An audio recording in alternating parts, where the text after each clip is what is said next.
시편 23편 1절로 6절의 말씀을 통해서 여호와는 나의 목자시니 라고 하는 제목으로 말씀을 주실 텐데, 감사의 예배지만 강의를 하시면서 말씀을 주실 거예요. 우리 시편 23편 잘 아는 말씀인데 초원교회 이름이 여기서 나왔죠? 그죠? 예, 우리 한번 23장 1절로 6절을 교독해 보겠습니다. 시편 23편입니다.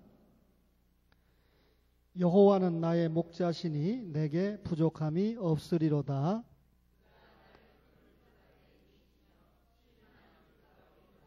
내 영혼을 소생시키시고 자기 이름을 위하여 의의 길로 인도하시는도다.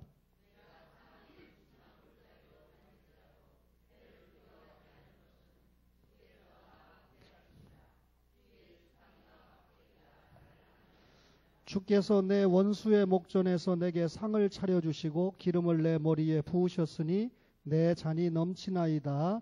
내 평생의 선하심과 인자하심이 반드시 나를 따르리니 내가 여호와의 집에 영원히 살리로다. 아멘.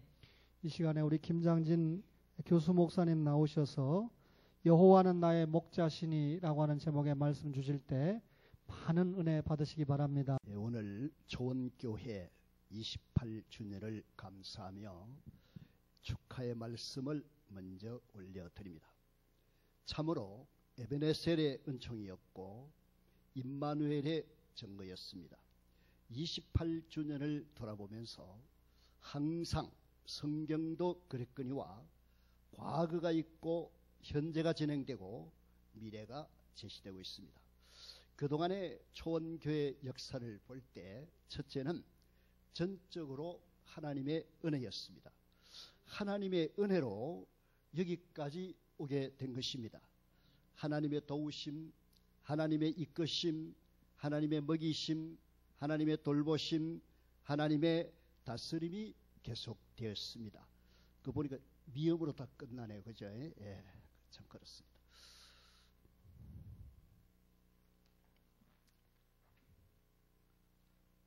둘째는 성령께서 말씀으로 역사한 역사였습니다. 성령이 말씀과 함께 역사하셨습니다. 성경을 하나님의 말씀으로 믿고 성령께서 교회들에게 하시는 말씀을 들으며 자라왔고 일하였고 또 수고를 아끼지 아니하였고 함께 충성하였고 열심을 품고 섬겼습니다. 셋째는 온 성도들이 믿음으로 하나님이 하시는 큰 일을 감당하였고 또 받은 바 축복을 누리며 충성을 다하였습니다. 하나님의 택정함을 입은 성도들이 부름을 받고 초원교회를 출입하며 주님을 만났습니다. 주의 축복을 받았습니다. 놀라운 은혜의 체험을 하였습니다. 그리스도를 머리로 한 지체로서 각기 맡은 바 본분을 다하였습니다. 이 받은 바 각양 은사를 따라서 최선의 봉사를 하였습니다. 주 앞에서 큰 일을 행하셨습니다. 그러면 주 앞에서 큰 일이 무엇인가? 남 앞에 서서 이끄는 리더의 사명이 큰 일인가? 예, 이렇게 범위를 넓게 해가지고 큰 일을 하는 것이 큰 일인가? 물론 그렇게 볼 수 있습니다만은 엄밀하게 말하면 그렇게 보지 말아야 됩니다. 우리 몸을 보시기 바랍니다. 눈에 보이지 않는 췌장, 저는 어디 붙었는지 잘 모릅니다. 그런데 어떤 분은 췌장암에 걸렸다 해가지고 고생하는 분도 계시는데 췌장이 약하여 제 기능을 못하게 되면 그 몸이 어떻게 되겠습니까? 보이지 않는 기관들이 있습니다. 그렇다면 각자의 소임을 다하는 것이 큰일이다. 제가 지금 깨달은 겁니다. TV에 안 나오고 또 교회 앞에서 뭐 크게 이렇게 이름이 안 드러나더라도 췌장이 숨은 데서 자기 기능을 다하듯이 교회에 하시는 그 여러분들의 사역이 있습니다. 보이는 데서 보이지 않는 데서 각자 자기의 그 있는 곳에서 최선을 다한 것이 큰일이지 남에게 꼭 나타나야 큰일입니까? 제가 말씀드린 게 맞으면 아멘 하시고 아니면 제가 집으로 가야 될 판이에요. 그렇잖아요? 그래서 앞으로 큰일 하기를 바랍니다. 이러는데 큰일이란 말을 알고 합시다. 제가 이렇게 말씀드린 거예요. 자기 각양 은사대로 받은 바 자기 세포의 기능을 100% 발휘하는 것이 큰일이다 이겁니다. 그러면 누가 당신은 큰일을 하셨고 나는 작은 일을 했다 이렇게 말 못합니다. 내 말 맞죠? 아멘 맞습니까? 네. 그렇게 해야 이게 진행이 되지. 안 그러면 교회 안에 큰 사람이 있고 작은 사람이 있어요. 신목사님이 큽니까? 이렇게 은사적인 차원에서 보아야 이제 일이 풀려나갑니다. 제 말씀을 받아주시기 바랍니다. 맞죠? 예. 이거 적는데도 시간이 걸렸어요. 한참 생각. 교회는 그리스도의 몸입니다. 여기 모인 모두가 각기 받은 바 은사로 섬기는 일을 충실히 감당한 것입니다. 28주년이 된 것은 바로 그러한 큰 일의 역사가 나타난 것입니다. 아멘? 저도 유도하니까 되잖아요. 부흥사처럼 아멘? 그러면 되는 거예요. 이것이 교회 부흥의 기본입니다. 몇몇 사람이 교회를 움직이게 할 수가 없습니다. 성령께서 주권적으로 행하시는 대로 각자가 자기 일을 하나님 앞에서 다하는 것입니다. 로마서 12장에 분명히 이렇게 나타나 있습니다. 우리가 한 몸에 많은 지체를 가졌으나 모든 지체가 같은 기능을 가진 것이 아니니 이와 같이 우리 많은 사람이 그리스도 안에서 한 몸이 되어 서로 지체가 되었느니라. 우리에게 주신 은혜대로 받은 은사가 각각 다르니 혹 예언이면 믿음의 분수대로 혹 섬기는 일이면 섬기는 일로 혹 가르치는 자는 가르치는 일로 혹 위로하는 자는 위로하는 일로 구제하는 자는 성실함으로 다스리는 자는 부지런함으로 이렇게 긍휼을 베푸는 자는 즐거움으로 할 것이니라. 사랑에는 거짓이 없나니 악을 미워하고 선에 속하라. 이랬습니다. 그러면 여러분께서 권사님은 권사님대로 열심히 하시고 집사님은 집사님대로 장로님은 장로님대로 목사님은 목사님대로 사모님은 사모님대로 각자 그렇게 하시는 것이 주의 교회를 위해서 일했다. 따라서 이번에 이 큰 28주년은 신목사님이 잘했다 이렇게 말하면 맞습니까? 맞습니다만은 사실상 전부가 잘했다는 거예요. 목사님 그렇지 않습니까? 그죠? 목사님 마음을 내가 읽어보니까 항상 그렇게 써요. 내가 잘해서 잘한 것이 없다 이거예요. 신목사님 혼자 잘한다고 혼자 피아노 반주합니까? 반주는 누가 하시나? 그죠? 이 성경이 그렇게 하기 때문에 오늘 여러분 전부가 큰 일을 행하셨습니다. 축하드립니다. 그래 이제 다시 옆으로 한번 보세요.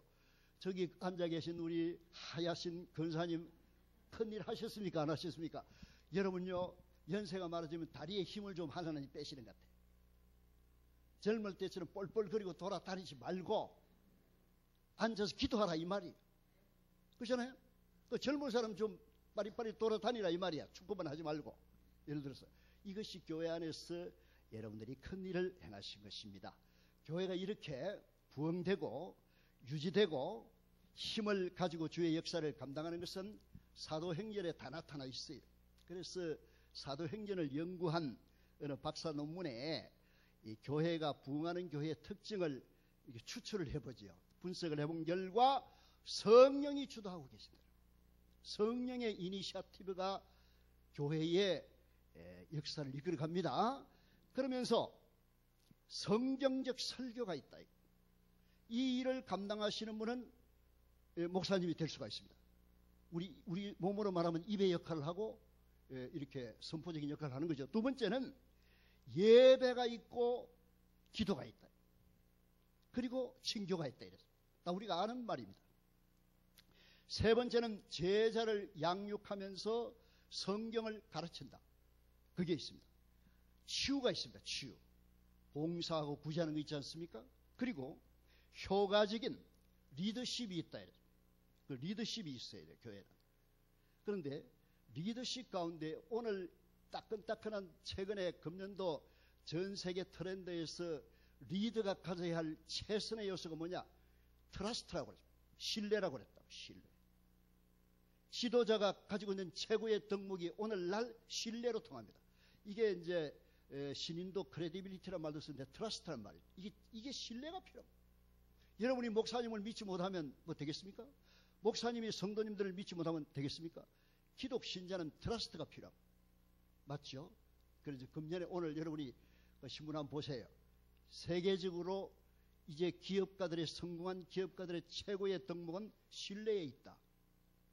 우리 초원교회는 그런 신뢰를 가지고 있어야 됩니다. 이게 대단히 중요한 거죠. 한다 그랬다가 안 하는 것은 신뢰가 아닙니다. 여러분이 선교사를 책임을 지고 누구를 위해서 기도하고 개척교회 전부 신뢰관계에서 나오는 것이다. 그리고 카인드라는 말을 써요. 친절하게 일하는 것이 최고의 기업 경영의 지금 CEO가 가져야 할 덕목이다. 친절한 일. 교회 와가지고 불통하게 있는 게 좋습니까? 커피 드세요. 오늘 내가 오니까 벌써 몇 잔씩 가져와요. 예, 커피를 드세요. 떡을 잡수세요. 어린아이에게 이 카인드, 두 카인드 싱제라고 친절한 일을 행하라. 이것이 요새 경영의 모토입니다. 기업 경영이요. 옛날처럼 하면 안 된다고 말해요. 기업 하시는 분들 맞죠? 친절하게 해봐. 성가대 지휘자도 친절하게 해야지. 자기가 무슨 대학원 박사인지 뭔지 몰라도 지휘 실력이 있다고 막 깨끗하게 이렇게 하면 말 듣겠습니까? 안 오면 그만이지. 그렇잖아요? 이런 것이 카인드라고. 여러분에게 이런 것이 있다. 이게 지를, 그리고 휴밀리에이션이라고 쓰는데 겸손입니다.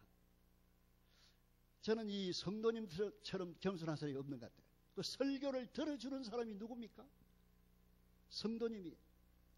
막 들을 때마다 그냥 막 폭포수가 떨어지는 건 아니지만은 그 시간에 하나님이 은혜 베풀 줄 알고 기다리면서 기도하면서 막 들어주지 않습니까? 그래야 이게 설교가 막 불이 나는 거예요. 여러분의 겸손. 그리고 신목사님은 겸손한 편입니까? 그죠? 이게 이제 다 그 덕목에 들어간다. 이게 리더십이에요. 그래서 열정이 또 들어가면 열정. 하여튼 막 열심을 푸고 이 그 열정이란 말이 그 엔테오스란 말을 쓰는데 성령 안에서 하나님 안에서만 일어나는 것이 열정이에요. 그 단어 어원을 추출해 보니까 자기 그 뭐 이렇게 부모로부터 유전 받은 바 있는 그 성질이 좀 이렇게 불같은 사람이죠. 그게 열심이 아니에요. 그게 열심이 아니라 성령으로 주 안에서 새로운 힘을 공급받아 가지고 끊임없이 일할 수 있는 열정, 기도의 열정, 전도의 열정, 이런 것들이 있다. 그리고 또 하나가 정확한 옳은 행정이라는 겁니다. 옳은 행정이 뭔가 하니까 이 교회 행정이라는 게 이게 오픈되어 있어야 되고 재정이라든가 이 모든 것이 하는 일이 드러나는 데가 좋다 이겁니다. 몇 명만 그죠? 쑥덕쑥덕 해가지고 이게 아니다. 여러분은 어떻습니까? 좀 오픈되는 편입니까? 너무 많이 된 스타일이지. 그죠? 예를 들어서. 그리고 이게 이제 떳떳하지 못하면 드러내지 못하는 거라. 그 세월호 7시간 이런 거 못 드러내잖아요. 뭐였는지 몰라 나도. 어쨌든 이렇게 오픈한다는 게 리더십 가운데 대단히 중요하다. 너무 쏙쏙들이 드러내가 시험 드는 수도 있습니다. 부부 생활 하는 거 이야기 안 했대. 책에 다 있어요. 그런 것까지 하는 거 아닙니다만은 이렇게 해서 사도행전에 다 나와 있다는 겁니다.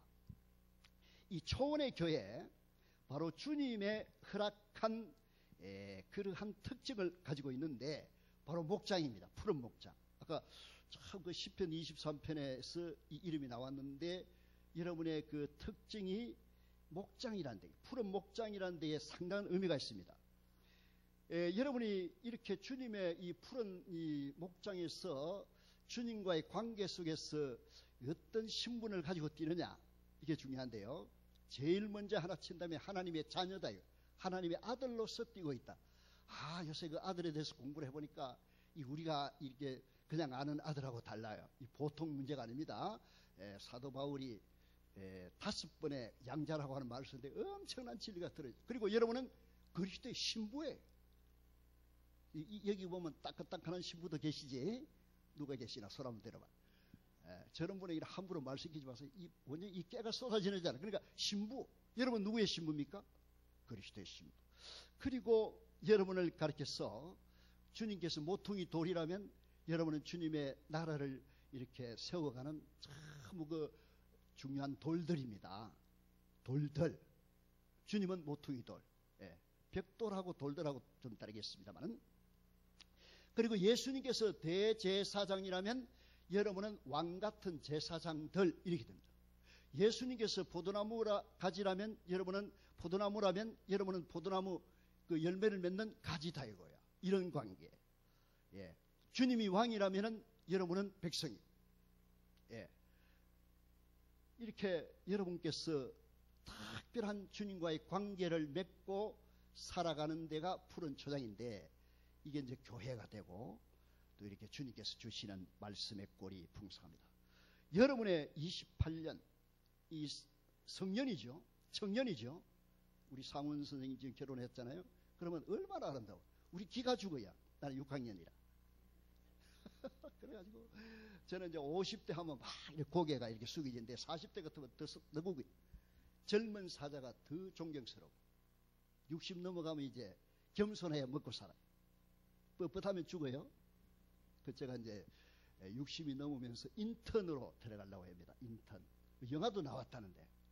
그래서 새롭게 출발해야 된다. 60대 목이 뻣뻣한 사람은 이 등산밖에 할 때 등산화가 될 게 아니고 그저 젊은 사람 이렇게 귀하게 여기고 확실히 좀 달라요. 그래서 이런 게 있습니다. 지금 연구를 해본 결과 젊은 사람들은 지성이 플루이드 인텔리전스라고 아주 빨리빨리 돌아가는 지성을 가지고 있어요. 이런 사람들은 경제학을 해야 돼. 이런 사람들은 물리학을 해야 돼. 이런 사람들은 DNA 분석하는 생물학 이런 식으로 해야 돼요. 그러니까 과학이라든가 경제학 이런 데서는 젊은 지성이 필요해요. 그런데 놀랍게도 인문학, 철학, 신학 이런 거는 나이 많은 사람이 괜찮다는 거예요. 이게 이 연구 결과, 그래서 이거는 뭐냐? 크리스탈라이즈드 인텔리전스라 이렇습니다. 그 크리스탈이 수정이잖아요. 이 핸드폰도 수정으로 이렇게 돼 있는데 이 나이 많은 사람을 여러분이 이렇게 얕보지 마세요. 경륜이 있어. 비록 힘은 떨어졌지만 시어머니가 보는 눈이 다르잖아요. 그죠? 예? 며느리가 보는 눈이 다르. 그런데 젊은이들은 나이 많은 사람들을 그렇게 인정해주면 좋겠습니다. 나이 많은 사람 다시 한번 쳐다봐 주세요. 어떤가? 아, 유리처럼 수정처럼 맑은 지성을 가지고 있구나. 오랜 신앙생활의 경륜을 가지고 있구나. 존경해야지. 이렇게 마음먹어야지. 아이고 저 사람 이제 힘이 빠졌군. 그러면 젊은 사람으로서 그거 안 되는 겁니다. 에? 젊으신 분들, 우리 연습하는 분들 위해서 박수 한번 쳐주세요. 그 지성을 위해서 우리가 가장 즐기며 사랑하는 시편 23편을 이렇게 오늘 제목을 세운데 참 잘 세운 것 같아요. 그런데 보세요. 설교가요. 여러분이 아는 설교를 하는 건 어려워요. 좀 선생이 좀 쉽게 하려면 모르는 걸 해야 돼. 그 이제 부흥회 가도 어떤 걸 모르느냐. 레위기 같은 데 있잖아요. 막 제사제도 이런 거 하면 성도들은 모르거든. 부흥회 그런 거 해가지고 먹고 사는 부흥사가 있다고 그래. 일리가 있어요. 왜냐면 모르니까. 근데 오늘 시편 23편 하니까 아 이거 별거 없겠네. 한두 번 들은 게 아닌데 우리 교회 18번이네. 그래서 여기 벌써 속에 가스가 꽉 차 있을 가능성이 많아요. 그럼에도 불구하고 이 늙은 종이 도전하는 겁니다. 도전입니다. 맞아요? 여러분 보기에 이게 알파고한테 붙어보려나 이렇게 할 줄 몰라. 왜냐하면 여러분이 워낙 잘 아니까. 그리고 여기 계신 분들 그 아까 읽었습니다만 거의 암송하고 계시죠? 한 분 빼놓고 누가 한 분은 누군지 모르지만 그러면 여러분 이왕 여러분 실력을 한번 테스트해보는데 옛날 걸 번역해도 괜찮습니다. 최근의 걸 해도 좋은데 한번 읊어보실까요? 엎조린다는 말을 씁니다만은 시편 23편 시작.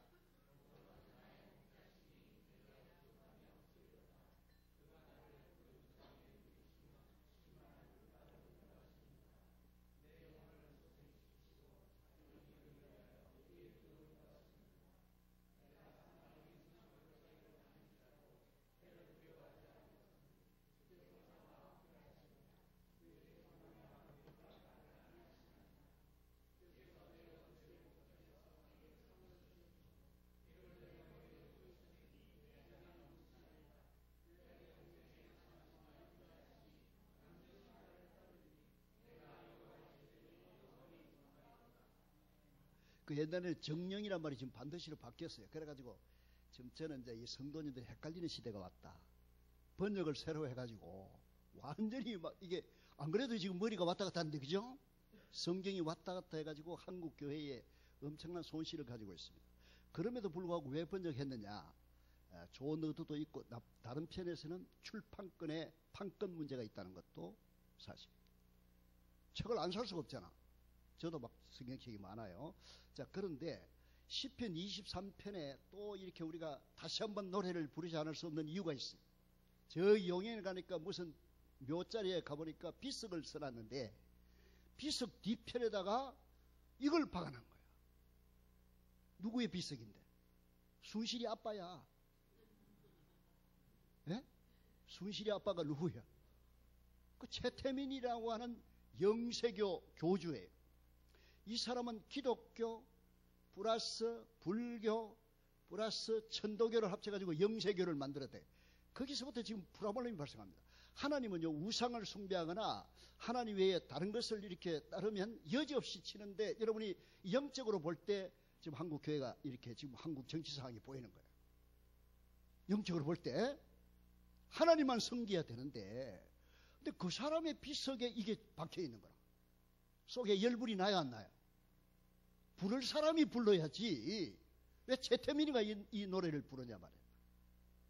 여러분 괜찮습니까? 여러분의 18번인데 좀 이상하죠?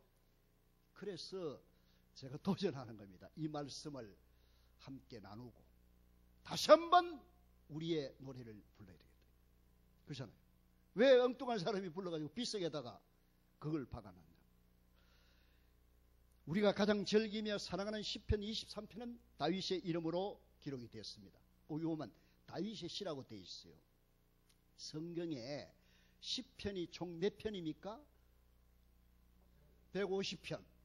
150편에 다윗의 시라고 이렇게 가로 속에 표시된 데가 73군데입니다. 73군데를 우리나라 말로는 뭡니까? 이런 셋? 아니, 이런 담아야지. 이런 셋? 그렇습니다. 그런데 우리 성경 10편의 이 내용을 이렇게 10편에는 표시가 되지 않았지만은 사도행전 4장에도 보면은 또 히브리서에도 보면은 이 두 가지 시가 다윗이 번역했다, 있었다 이렇게 또 되어 있습니다. 시편 23편과 시편 96편의 그 성경은 다윗의 시로 들어갑니다. 따라서 150편 가운데 50%가 75편이 다윗의 이름으로 나타나고 있다. 이것을 하면은 다윗이 불렀던 노래는 엄청난 역사를 이렇게 자랑하고 있고, 따라서 이 다윗의 마음으로 이렇게 이해를 하면 좋습니다. 그런데 다윗의 여러 이 성경은 여러분이 이미 다 해석을 했기 때문에 오늘은 새로운 도전이니까 다른 측면에서 조금 조명을 해볼 필요가 있어요. 근데 여러분이 보면 구약시대는 히브리적인 그런 이제 백그라운드입니다. 그러면 신약은 헬라라고 합니다. 헬라가 어디입니까? 그리스 아닙니까? 그럼 그리스 하면 누구에게 관계되는 거 하니까 플라톤, 아리스토텔레스 이런 사람들입니다. 그러면 철학이 그리스 그 문화예요. 여기서 제가 오늘 10편을 이야기하는 것은 히브리적인 그런 내용을 좀 맛보자는 겁니다. 그러면 이성에 가깝고 철학을 하는 사람들은 추상적이고 연역적이고 기납법적으로 항상 이 머리만 가지고 생각하는 거다. 그럼 신학이라고 하는 게 이 철학적으로 너무 하다 보면 딱딱하지요. 추상적이죠. 항상 막 설명을 하긴 합니다만은 성도들이 사실은 그게 무슨 말인지 마음에 와닿지를 못해요. 여러분 아는 것 같이 이제 뭐 하지만 사실은 딱 물어보면 사랑이 뭐예요? 물으면 이게 어떤 은유적으로 설명이 안 되는 거란 말이에요. 그런데 10편이나 이 히브리적인 문학의 그 언어와 사고방식 속에는 철저하게 신중심, 하나님 중심이다. 하나님을 마음에 두는 관계에서 모든 것을 풀이하고 있어요. 그리고 직관적입니다. 직관적. 헬라인처럼 논리적인 영역 이런 것이 아니라 딱 보고 직관적으로 아는 거예요. 이 직관. 이 직관적으로 안다는 게 대단히 중요하고요. 그리고 상당히 실체를 통해서 감성적으로 전달받을 수 있는 그걸 콘크리트라고 하는데 구상적이라는 것을 이야기할 수 있습니다. 이 손에 만져지는 것이다. 그리고 감각적입니다. 감각적이고 그리고 단편적입니다. 막 종합적으로 이렇게 설명이 안 돼요. 그 시라고 하는 것도 지금 다양한 언어들이 쭉 조합이 되고 있습니다만은 종합적으로 스토리가 있는 것도 아니잖아요. 10편, 23편에 무슨 역사가 있는 것도 아니란 말이에요. 단편적인 언어를 통해서 깊이 들어가는 것이 필요하다는 거예요. 그렇겠습니까? 이런 걸 이해하시면 앞으로 이렇게 시를 이렇게 공부하면서 거기에 나오는 단편적인 내용들을 따라서 들어가면 됩니다. 예를 들어서 하나님이 화가 났다 이러면 히브리 말에서는 하나님이 코를 벌렁거린다 이렇게 되죠. 그럼 코만 벌렁거리면 화났다 이렇게 되는 거 아니에요. 그만큼 보이는 쪽입니다. 그래서 오늘 이 오후에 제가 설교하다가 살아남으려면 어떻게 해야 되느냐? 예? 막 설명해도 모르는 거야. 저는 조직신학 교수라 철저하게 철학적인 그릇에다가 신학이 담겨 있습니다. 그래가지고는 성도들이 존다는 거예요. 따라서 오늘 오후에 제가 설교할 때 한 사람이라도 졸면 저는 이제 끝나는 거예요. 이거 완전히 가는 겁니다. 그런데 졸지 않게 하기 위해서 이분들에게는 보이는 것, 만져지는 것 이런 것이 필요하겠다. 그래서 오늘 제목이 시편 23편입니다만은 사실상 이렇게 이야기했어요. 시편과 이 글씨 알아보시겠습니까? 예? 한번 읽어보실까요? 시작. 이거 우리 한글 초선대도 알아보시는 거 보면 여러분의 국문학 실력이 대단한 거예요. 자, 그런데 제가 두 가지를 말씀드립니다. 우리가 잘 깨닫게 하기 위해서 여기에 이런 별이 있어요. 그죠? 1, 4, 5 이것이 별입니다. 요거는 오각형 별입니다. 그죠? 예. 저도 여기 딱 이렇게 들어가 있더라고요. 그런데 또 하나의 별이 있습니다. 이래가지고 요런 별이 있어요. 보신 적 있으시나요? 이게 다윗의 별입니다. 육각형 별입니다. 1, 2, 3, 4, 5, 6입니다. 예. 요 두 가지 별을 딱 지어주는 거예요. 그러면 여러분께서 그날 28주년 기념식에 설교한 그 사람 이름은 잊었지만 뭐가 기억남겠어? 오각형 별 하나 하고 육각형 별이 죽을 때까지 기억남는 거라 이게. 참 어떻습니까? 배가 고프면 까잡숴도 됩니다. 도시락 먹듯이 잡숴도 됩니다만 이 언제 잊어먹을 수 없는 오늘 무슨 별 무슨 별? 오각형 별과 육각형 다윗의 별이다. 이것만 이제 여러분에게 신겨주고 가면 돼요. 그러면 이거는 뭐냐면 시편의 구조와 우리 시편의 23편을 이 두 가지 그림으로 제가 푼다는 거예요. 그럼 보세요. 자, 우리 시편에 보면 여러분이 시편이라는 것은 150편으로 되어 있습니다만은 사실상 몇 권으로 구성됐는지 혹시 장로님 중에서 아시는 분? 4권, 5권, 또 3권, 2권, 몇 권? 5권. 예. 5권이 맞습니까? 잘 모르겠습니까? 예? 맞아요. 아까 4권 하신 분은 어디서 오신 분이에요?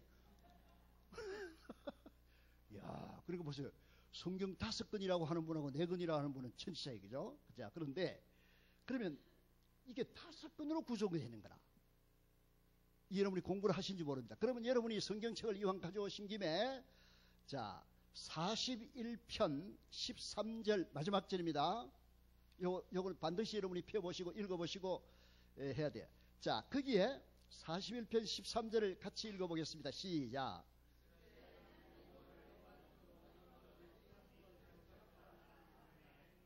그 밑에 뭐라고 되어 있습니까? 제2권. 그러면 제1권은 어디서부터 어디까지라는 게 바로 나오죠? 1편부터 41편 마지막 절까지는 제1권이다 이거야. 맞죠? 근데 마지막에 그게 중요한 구절을 마음에 넣어두세요. 아멘 앤드 아멘으로 돼. 그게 아멘 아멘이 나와요. 맞죠? 아멘 아멘 했잖아요. 근데 이 영어에서는 아멘 그리고 아멘이라.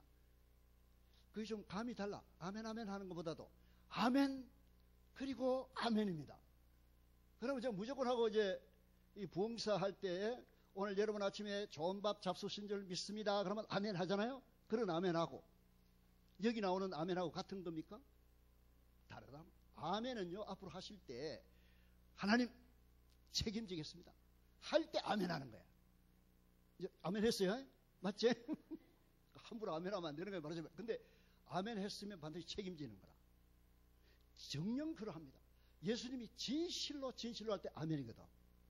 야, 그러면 제1권의 마지막은 아멘으로 끝난다. 그거만 알아도 이미 다 뛴 거예요. 그렇잖아. 끝이 좋으니까. 자, 2권 이제 들어갑니다. 72편 20절을 찾아봅시다.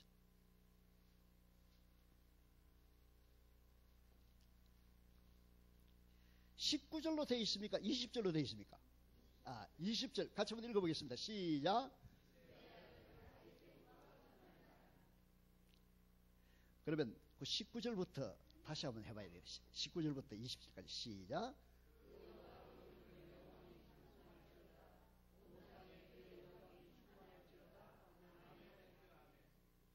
그리고 이시야의 아들 다윗이 기도가 필요. 여기까지 가야 되는 거야. 그러니까 아멘 아멘 해가지고 다윗이 기도가 끝나는 겁니다.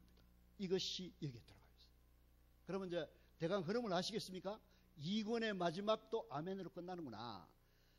예. 그러면 이제 그 밑에 뭐라고 되어 있습니까? 3권으로 되어 있나요? 그 되어 있잖아. 야, 그거 발견하는 것도 굉장한 거야. 그러면 거기서 또 막 지나가가지고 89편 마지막 절 52절을 찾아봤어요. 자, 89편 몇 절요? 같이 읽어봅니다. 시작. 거기도 아멘 아멘 나오잖아요. 그죠? 찬송과 아멘이 계속 나옵니다. 그 밑에는 몇 권으로 되어 있습니까? 4권. 야, 그게 이제 자꾸 떼가는 거야. 그럼 이제 90편부터 4권이 시작돼가지고 106편 43절 마지막 절을 48절 마지막 절을 봅니다. 시작.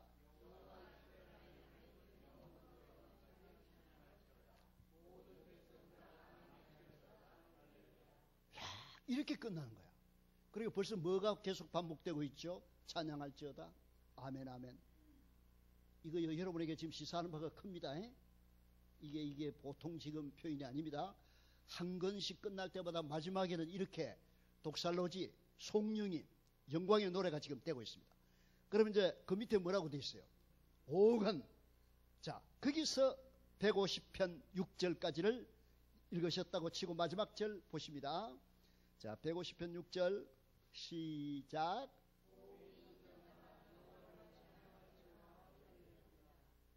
그렇게 되어 있습니다. 그럼 그 밑에는 몇 건으로 되어 있습니까? 없습니다. 없으면 없다고 그래야지. 그죠? 그리고 6건이 아닙니다. 그러면 10편은 오늘 몇 건이 있다는 것을 배웠습니까? 5건이 있다. 끝날 때마다 뭔가가 심상치 않습니다. 하나님께 영광을 돌리고 심지어는 마지막에 할렐루야로 끝난다고. 따라서 이것은 여러분에게 뭘 말합니까? 예배 끝나고 집에 갈 때 불통하게 삐껴서 집에 가라 이 말입니까? 아멘 아멘 할렐루야 감사하면서 집에 가라 이 말이에요. 그것만 하면 돼요. 그 예배 잘 보신 거예요. 중간에 좀 졸아도 괜찮아요? 예를 들어서 조는 것도 기도 중이라고 볼 수도 있잖아. 어쨌든 그러면 이렇게 되어 있습니다. 그러면 이왕 편 김에 10편 1편 1절을 한번 펴보시죠. 그 안 봐도 아는 사람 다 같이 시작. 와, 그렇게 되어 있습니다. 복 있는 사람이 되어 있어요. 창세기 1장에 하나님이 형상대로 사람을 만듭니다. 그럼 10편에서 복 있는 사람은 예수님 없는 복 있는 사람이 아니잖아요. 예수님의 구속으로 말미암아 구원받은 새로운 인간이 등장합니다. 그러면 10편의 마지막이 할렐루야 아멘이라면 요한계시록 마지막 부분은 뭐로 끝날까? 이것도 중요한 문제예요. 그러면 이제 오늘 성경 다 띄는 거예요. 자, 걔가 마지막 요한계시록 22장 몇 절? 두 구절을 읽어주시기 바랍니다. 마지막, 자, 요한계시록 22장 마지막 21절, 20절, 그냥? 자, 시작.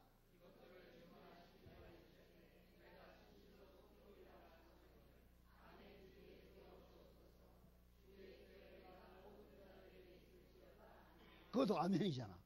그럼 오늘 책을 막 28년 동안 배운 거 하루쯤에 다 복습했네. 자, 그러면 왜 10편을 5건으로 이렇게 편집을 했을까? 여기 이제 우리 퀘스천 마크잖아요. 그것이 바로 모세오경과 매칭을 시키는 겁니다. 모세가 책을 몇 권 적었다고요? 그런데 여러분이 펜타투크라고 하는 말을 영어로 쓰는데 이게 모세오경이에요. 여러분 펜타곤 또 오순절도 펜타라는 말 쓰잖아요. 이게 5라는 뜻입니다. 그러면 모세가 5권의 책을 기록했는데 오전에 설교를 어느 성경을 하셨습니까? 반주한다고 기억이 타던가. 예? 신명기는 모세오경에 들어가야 안 들어가요? 들어간다 이거예요. 예? 그러면 창세기가 있고 그 다음에 무슨 책? 출애굽기가 있고 또 레위기가 있고 또 민수기가 있고 신명기가 있다. 예, 신명기. 그러면 아까 시편 1권 있잖아요. 1권은 창세기와 같아요. 아까 복 있는 사람이라 나와죠. 이런 식으로 여러분이 이제 차츰차츰 우리 목사님이 공부를 해요. 그렇잖아요. 그럼 이제 창세기와 시편 1편을 같이 이렇게 해줌으로써 거기는 스토리가 있잖아요. 창세기 스토리가 있죠. 이걸 시적으로 표현하는 거야. 그러면 시편 1편 1절에 복 있는 사람이라는 것과 창세기란 말이 딱 연계가 되겠죠. 그죠? 그래서 시편 1권은 창세기와 마찬가지로 주로 다윗선 시들인데 창세기가 어떻게 인간이 창조되었는지 그리고 타락하였는지 그리고 구속의 약속을 받았는지를 보여주었듯이 이 시편은 축복된 인간, 타락한 인간, 하나님에 의하여 구속된 인간을 논하고 있는 책입니다. 집에 가서 읽어보실 마음이 생깁니까? 안 생깁니까? 그래도 안 생깁니까? 예? 읽어보세요. 그럼 뭐 집에 가서 이걸 읽으면서 좋아 죽어야 돼. 예? 좋아 죽어야 돼요. 이 죽는다는 자살한다는 말 아니에요. 두 번째, 출애굽기가 이제 있듯이 말이에요. 이 시편 제2권을 보면은 다윗과 고라자손의 시로 구성이 되어 있는데 출애굽기와 같아요. 이스라엘의 국가를 말하는 출애굽기처럼 회파된 나라에 회복된 이스라엘에 대해서 이야기하고 있습니다. 종로로 타다가 출애굽하잖아요. 그럼 이스라엘 백성이 범죄하여 나라가 회파됐잖아. 회복하는 것을 이야기하고 있습니다. 이스라엘의 국가를 구원하신 하나님은 역시 우리를 구원하십니다. 처음부터 문제를 시원스럽게 해결할 수 없습니다만은 이 문제를 가지고 하나님께 나아가서 도움을 청하면 해결된다. 그것이 거기에 담겨 있는 거야. 제3권을 보면은 아삽과 아삽의 후손들이 쓴 시편들로서 레위기와 같습니다. 레위기가 성막과 하나님의 거룩하심을 논했습니다. 마찬가지로 이 시편은 성전과 하나님의 대관식을 다루고 있는데 하나님은 전능하시기 때문에 당신으로부터 구원이 나옵니다. 시인은 하나님이 거룩하고 우리는 예배와 경외를 하나님께 드려야 되며 하나님은 지극히 거룩하신 분으로서 예배 받으시기에 합당하다. 그걸 이렇게 적고 있는 거예요. 그럼 또 읽어볼 마음이 생깁니다. 오늘 아침에 다 집에 가시가 못 읽어도 두고 이제 신명기까지 읽으시고 이걸 읽어보자. 제4권은 우리 민수기와 같은데요. 미상의 저자들로 편성이 되어 있어요. 여기를 보면 민수기가 이스라엘 국가와 주변의 나라들과의 관계를 다루고 있듯이 이 시편은 하나님의 통치하는 왕국과 다른 나라들의 관계를 언급하고 있습니다. 우리가 하나님의 나라의 백성으로서 합당한 관점에서 사건들과 문제들을 볼 수 있는 것이 민수기입니다. 그렇게 봅니다. 그리고 신명기. 근데 신명기를 우리 학생들에게 쓰라 그러면 어떤 사람은 이렇게 쓰는 사람도 있어요. 새로운 하나님의 명령이다. 어떤 사람은 신명기니까 이렇게 쓰시는 분도 계십니다. 그런데 신자를 한자로 어떻게 써야 됩니까? 장로님? 신재철 목사 신자 이렇게 하면 돼요. 예? 맞죠? 신 목사 이 신자 맞습니까? 아니가? 신돈 신자인가?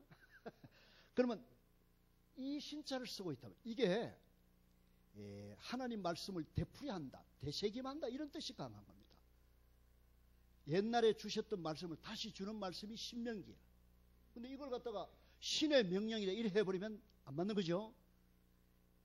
대학을 졸업하셔가지고 신학교 오시는 분들이 이걸 내가 한번 테스트 해보면 전부 이쪽에 다 틀렸어요. 수능시험 다시 치고요. 근데 오늘 배웠습니다. 하나님 말씀을 되새김질합니다. 그럼 보세요. 5권은 주로 다윗에 의하여 기록된 시편들로서 신명기와 유사합니다. 신명기가 하나님과 그의 말씀에 관련된 성경이듯이 이 시편은 하나님과 그의 말씀에 대한 찬송과 감사로 구성이 되어 있고, 대부분의 이 시편들은 원래 음악적이었으며 예배 중에 사용이 되는데, 여러분이 잘 아시는 시편 119편이 상당히 긴 시라고 하는 거 알죠? 거기 보면 하나님 말씀을 쫙 따르고 있는데 신명기를 떠올리라 이겁니다. 그러면 앞에 있는 오늘 별은 빛나게 되어 있습니다. 그럼 시편 다 뛴 거야? 네, 자세한 거는 여러분이 같이 하고. 자, 이제 어디로 들어가야 됩니까? 강론으로 시편 23편을 들어가요. 근데 여기요, 제가 이 시편 23편을 가만히 보면서, 아까 제가 추상적이고 이런 것이 아니라 눈에 만져지고 봐야 된다고 그랬잖아요. 그러면 이제 여기서 이제 보세요.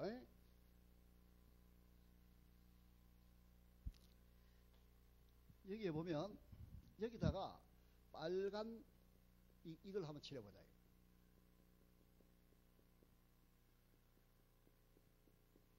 이 삼각형 속에 이 빨간 걸 이렇게 칠했습니다. 느낌에 이게 좋은 것 같습니까? 나쁜 것 같습니까? 좋은 이야기 하는 것 같습니까? 나쁜 이야기 하는 것? 좋습니까? 나쁩니까? 잘 모르시나? 요 안에 있으면 좋은 것 같아요? 나쁜 것 같아요? 느낌에. 좋죠. 인 크라이스트라고 생각해보세요. 예수 안에. 근데 여기에 뾰족뾰족한 데는 지금 세상과 접하고 있다고 생각해보세요. 이게 프라블람, 그 문제야.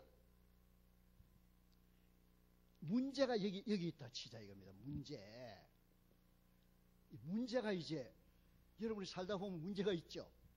문제를 없애려고 합니까? 해결하려고 합니까? 그냥 같이 살아갑니까?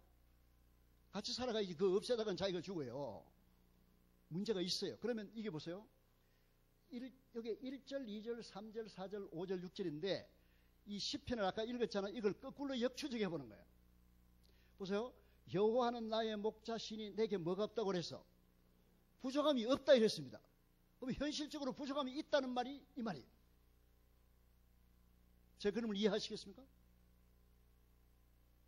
그러면 1절에 분명히 부족함이 없다고 그러는데 솔직히 말해 부족한 게 집에 있어요 없어요? 있는데 왜 없다고 그래요? 이게 그 신앙의 세계예요. 집에 돈이 그냥 넘쳐납니까? 돈에 대해서는 전혀 신경 쓸 거 없습니다. 그 집에도? 진짜 모자랍니까? 장로님은 집에 막 돈이 그냥 막 넘쳐나죠? 모자라는 거 있습니까? 돈이든 뭐든 사람에게 부족한 게 하나도 없습니까? 현실적으로 생각해 보세요. 솔직하게. 있어요 없어요? 그것을 제가 빨갛게 표시합니다. 그럼 그렇게 해서 이제 본문을 읽어보세요. 자, 1절을 보니까 여호와는 나의 목자시니 뭐가, 역으로 추적해 보니까 뭐가 현실적으로 있는 거야? 부족함이 있어. 자, 2절을 보세요. 뭐가 있나? 문제가 뭔지 한번 발견해 보세요. 실만한 물가로 인다는데 그 말이 무슨 말이야? 뭐가 없다는 거야? 한식도 없고 휴가도 없고 막 죽을 지기라 그 말이잖아요. 여러분 살다 보면 그래 안 그래요? 솔직하게 보자 이겁니다. 그죠? 여러분 살다 보면 2절 그 반대로 보세요. 푸른 풀밭에 누이시며 실만한 물가로 인다. 실만한 물가 가정이 될 수가 있습니다. 그죠? 교회가 될 수가 있습니다. 집에 가면 마누라가 막 왕왕사치. 예를 들어 이게 직장에 가면 막 위에서 또 이러고 있지. 그제?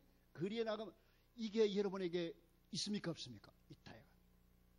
시장에 가면 초원교회 성도님들에게는 막 무조건 공짜로 줍니까? 아니면 다 그것도 있죠. 현실적으로 문제가 있고 이게 안식하지 못하는 거야.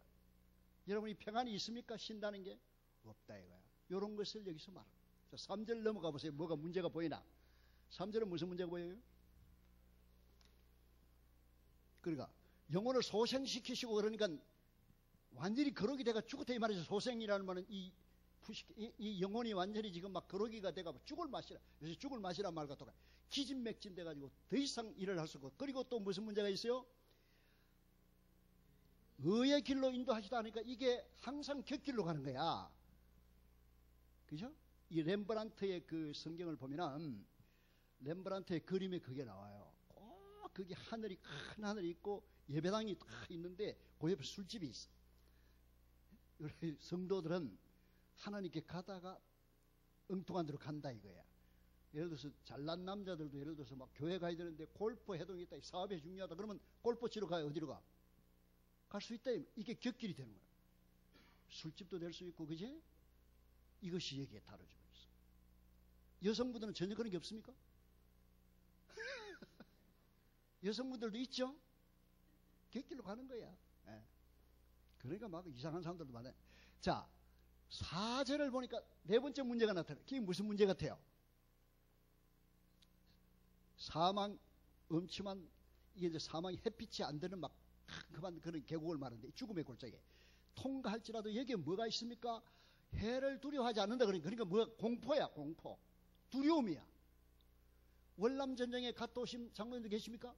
그럼 막 뭐가 날라옵니다. 폭탄이 날라오면 두려움이 있습니까? 없습니까?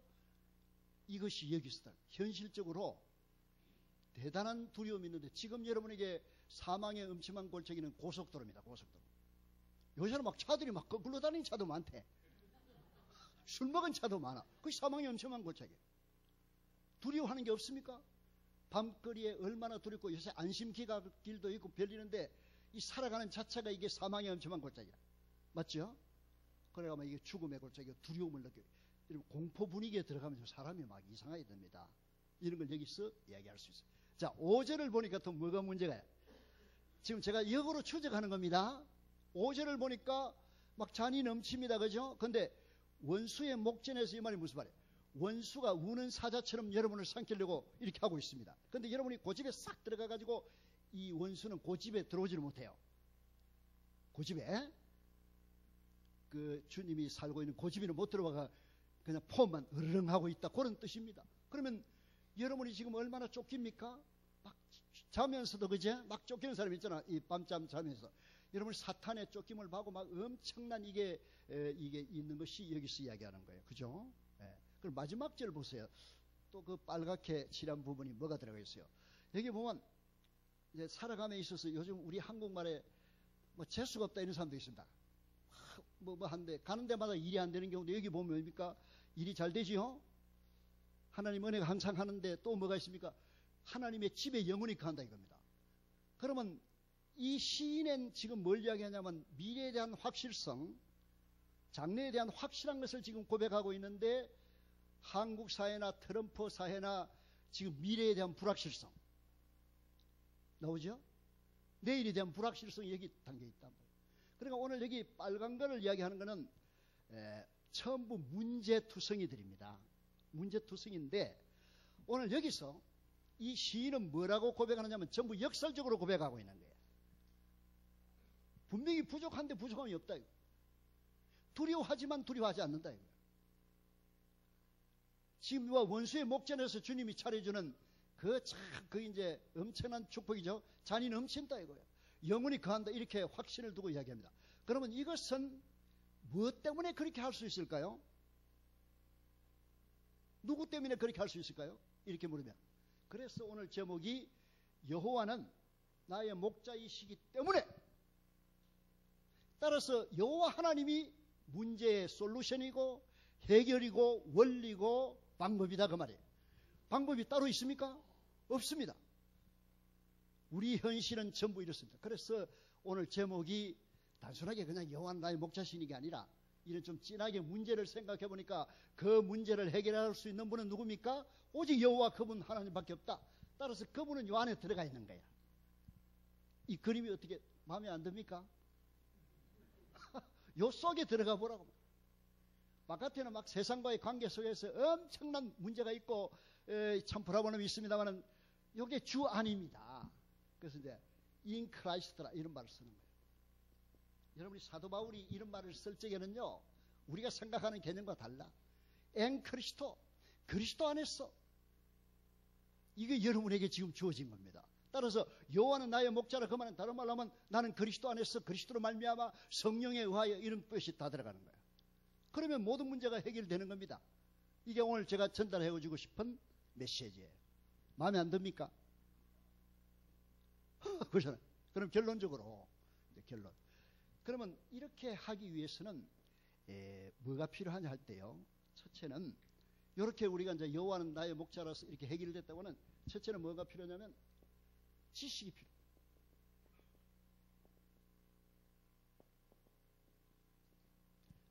오늘 본문에서 여호와는 나의 목자라고 하는 것은 지식입니다. 그런데 제가 이 지식이라고 이야기할 때에 제가 이제 삼각형과 믿음의 삼각형을 이야기할 수 있는데요. 첫째는 지식이요, 둘째는 인정이요, 셋째는 맡김입니다. 여러분 그 믿음을 신약 성경에서 잘 이렇게 종합해 보면 하나님은 여호와는 나의 목자라는 건 지식이죠. 지식이잖아요, 그죠? 하나님에 관한 지식이다 말. 예수님은 나의 그리스도다, 지식입니다. 그런데 그걸 인정을 해야 돼. 에크날리지먼트가 돼.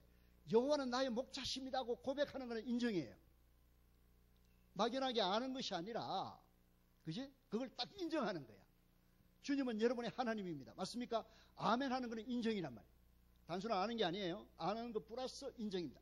따라서 맡긴다는, believe in이라고 하는 단어가 그냥 주님을 안다는 정도에서 끝나는 게 아니라 그분에게 올라타는 거야. 그분에게 맡기는 거야. 아예 그 속에 들어가는 것이 믿음이다 이거야. 맞죠? 그래서 이 여호와에 관한 지식이 필요한데 여러분이 성경을 잘 보시고 오늘 본문에 나오는 여호와 하나님은 어떤 하나님이며 막 이렇게 좋은데 지금 설명할 시간이 없어서 제가 이게 엄청난 시간이 많이 소요되기 때문에 제가 지금 가이드만 하는 겁니다. 둘째로 세계관이에요. 세계관. 열린 세계관. 비록 요 안에 들어가 있지만 이 사람은 영혼을 봅니다. 그 본문이 영혼이 그하리다 이 말은 무슨 말이냐면 지구촌에 살고 있으면서 영혼을 보는 거예요. 그렇잖아요.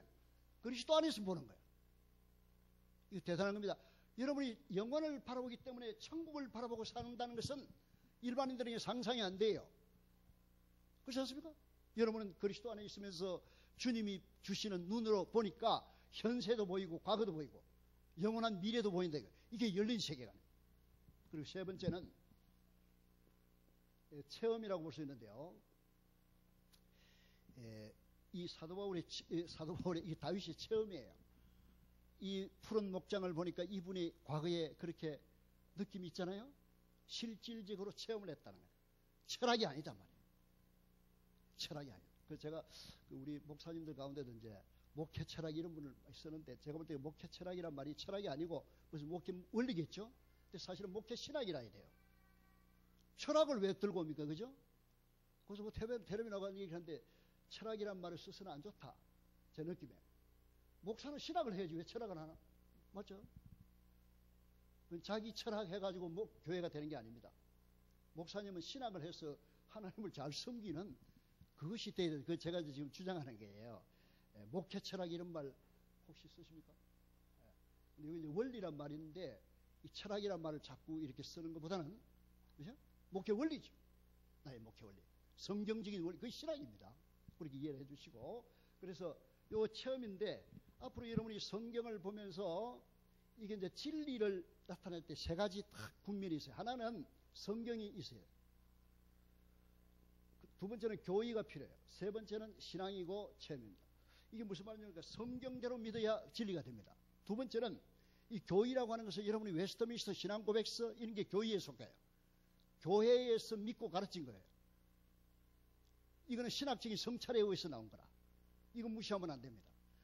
아무리 이렇게 된더라도 본인이 믿어져야 되잖아요. 이게 신앙입니다. 그래서 오늘 이런 체험을 가지고 시편 23편 다시 한번 노래 부르면서 좋은 교회 오늘 이날 이후에 28세 이후에 전개되는 푸른 초원 정 여러분이 인식을 못하면 비행기 타시고 몽고에 가면 돼요. 몽고에 가면 그 푸른 그 초원이 있습니다. 그 멀리 안 가더라도 괜찮습니다만은 마음으로 일으키시고 이렇게 해서 오늘 이 아까 여호와는 나의 목자시니 그분이 바로 원리요 방법이라는 걸 깨닫고 이렇게 살아가시기를 축원합니다. 제가 오늘 살아남았는지 모르겠습니다만은 죽지 않기 위해서 어쨌든 여러분이 이런 푸른 초원교회의 아름다운 이 전통, 이 신앙 계속해서 정해 나가시기를 축원합니다. 아멘.